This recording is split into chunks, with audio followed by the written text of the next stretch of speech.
2026, új év! Mik a terveid? Igazából minden évet úgy szoktam kezdeni, hogy írok egy listát, meg átnézem az előző évi listámat. Komolyan? Igen, nekem a január 1 az mindig így kezdődik, hogy leülök, és akkor elkezdek egyrészt visszatekinteni, másrészt így a következő évre így összefoglalni, hogy miket is szeretnék megvalósítani, mind karrier szempontból, mind pedig akár nem tudom, személyes dolgok, mint edzeni és társai. Te ugye a fotográfia területén nagyon fontos a fényképezőgép. Minden tartozékával, objektível, stb. Te dolgozol. Itt nagyon számít, hogy az embernek muszáj tudni, hogy milyenek az új technológiák?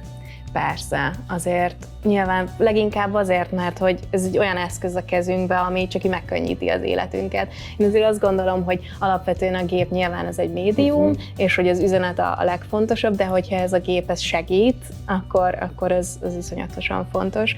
Én például most ugye egy R5 Mark II-vel dolgozok, és ezek nagyon jó kis hibrid kamerák, és ugye ez így tökre elkezdett abba az irányba lökni engem, hogy mondjuk a videózással is többet foglalkozzak.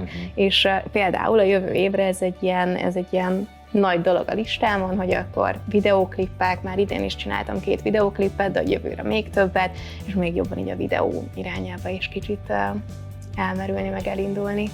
És te mit gondolsz arról, hogy a minőség az mi minden lehet? Tehát mitől lesz neked valami minőség? Hát ez egy ugyanolyan kérdés, amikor megkérdezik, hogy mitől jó egy jó kép. Azért ez nagyon nehéz megválaszolni, meg nagyon-nagyon szubjektív. De ez például függ a korszakunktól? Tehát van ilyen, hogy 2026-ban más lesz a minőség, vagy más lesz a jó, mint korábban? Vagy te hiszel abba, hogy állandó dolgok vannak, és valahogy azt az állandót kell megtalálnunk mindig? Én szeretnék abba hinni, hogy vannak ilyen állandó értékek, meg ugye mindig vannak trendhullámok, mindig vannak újabb és újabb esztétikák, meg most visszanyúltunk a 90-es évekhez, visszanyúltunk a 2000-es évekhez, és ez most egy aktuális trend, amit nagyon sok fotós is próbál lekövetni, és akár mondjuk úgy utómunkázni a képeit, hogy olyan esztétikájú fotók jöjjenek ki ebből.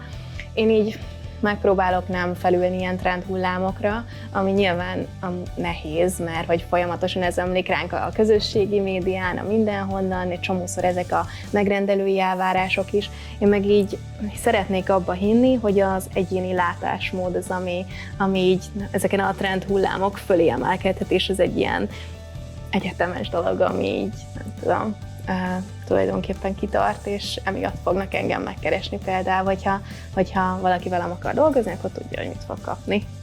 2026-ot, ha jellemezni kéne, hogy mi jut eszedbe róla egy szóban, akkor mi lenne ez az egy szó?